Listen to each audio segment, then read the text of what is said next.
Renault Kadjar, son nom sonne comme un cri de guerre, et c'est bien d'un esprit guerrier dont le nouveau crossover aux losanges aura besoin pour s'imposer sur un marché très concurrentiel et qui compte déjà quelques stars.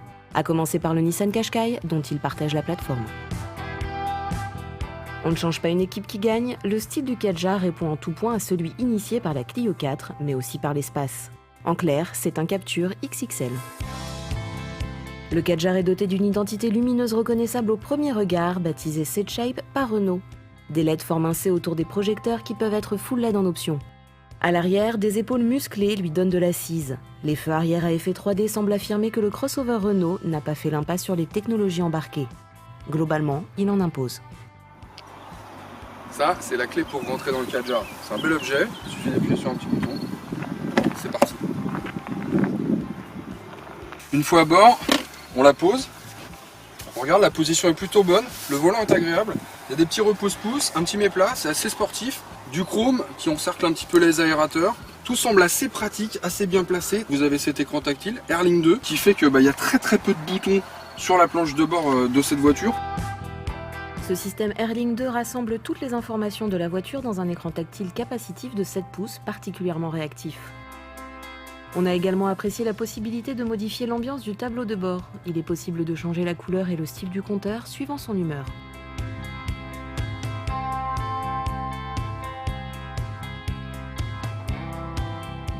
En matière de technologie embarquée et d'assistance à la conduite, le Kadjar fait le plein même s'il faut parfois en passer par la case option. On notera par exemple la disponibilité de l'Easy Park Assist qui permet de garer sa voiture de façon pratiquement tout automatique en bataille, en épi ou en créneau. Elle peut même sortir toute seule ou presque d'une place de stationnement en créneau. En termes de motorisation, Renault propose 3 blocs. Un moteur essence, l'énergie TCE 130, et 2 diesels.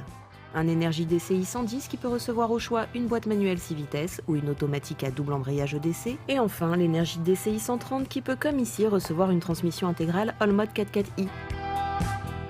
Alors la grande force de ce genre de véhicule, c'est effectivement cette position très haute qui fait qu'on voit très bien, on voit très loin. Et puis aussi, c'est ce confort en fait. Alors ça ne provient pas particulièrement des suspensions, parce qu'elles sont un petit peu raides, ça évite d'avoir du roulis dans les virages, ça c'est plutôt bien. En revanche, les fauteuils sont très confortables, ce qui fait qu'on est plutôt à l'aise, on est plutôt bien, même quand ça commence à gigoter un petit peu. Là, on est dans la version DCI 130, donc on a un moteur qui est assez volontaire, qui reprend dès les bas régimes, suffisamment coupleux pour emmener ce Kadjar. C'est assez péchu. En revanche, pour un moteur diesel, il n'est pas si bruyant que ça. Puis la voiture est plutôt bien insonorisée, surtout en ce qui concerne les bruits de roulement.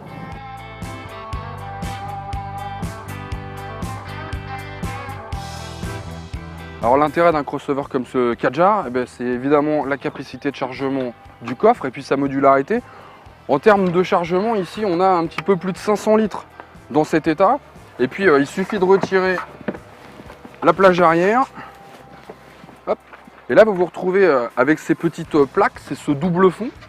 Là vous vous rendez compte, il y a encore un petit peu plus de place. Et ce qui est sympa, c'est qu'on peut segmenter en fait l'intérieur du coffre avec les plaques pour réserver par exemple des choses et éviter que ce que vous avez mis à l'intérieur du coffre se balade. Et puis ce qui est très bien aussi, c'est ce système Easy Break, 2 petites tirettes.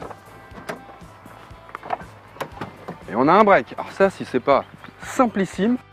Et là, si vous rabattez le siège avant, vous avez quand même 1500 litres de chargement, ce qui est plutôt pas mal.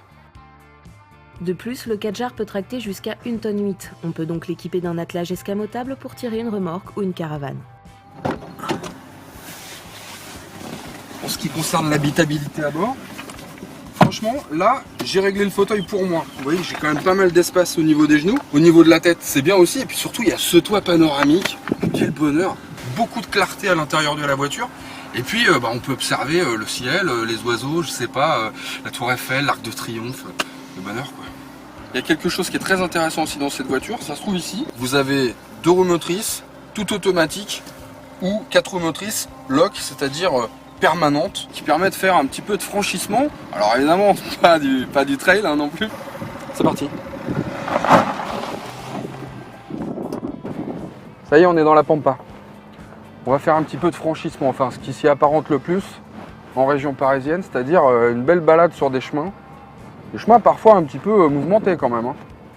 Même quand ça bouge un petit peu, même quand on est un petit peu malmené, disons, La suspension reste quand même assez agréable, en fait, souple.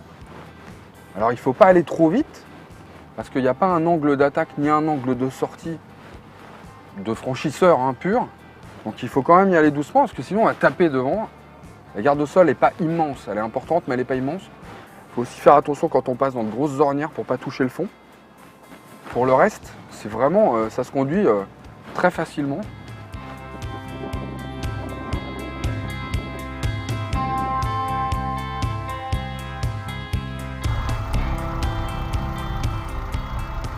Je me suis mis en mode 4 roues motrices permanente pour avoir le maximum de motricité possible.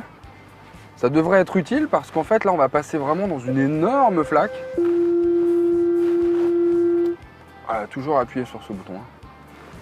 Et cette flaque, elle est quand même assez profonde. Voilà, on a posé la voiture dans le sol, dans le fond de l'eau. On va y aller doucement. Toujours, quand on est en 4x4, toujours aller très très doucement. Voilà, on touche un petit peu. C'est normal, on est vraiment dans l'ornière. Là, on n'a pas tellement d'autre choix que de suivre. Parce que très clairement, c'est un crossover. Ça veut dire qu'on est entre le 4x4, de vrais franchissements, qui peut faire du trial ou des choses comme ça, et puis la berline. Mais c'est passé. Là, franchement, je suis un petit peu surpris.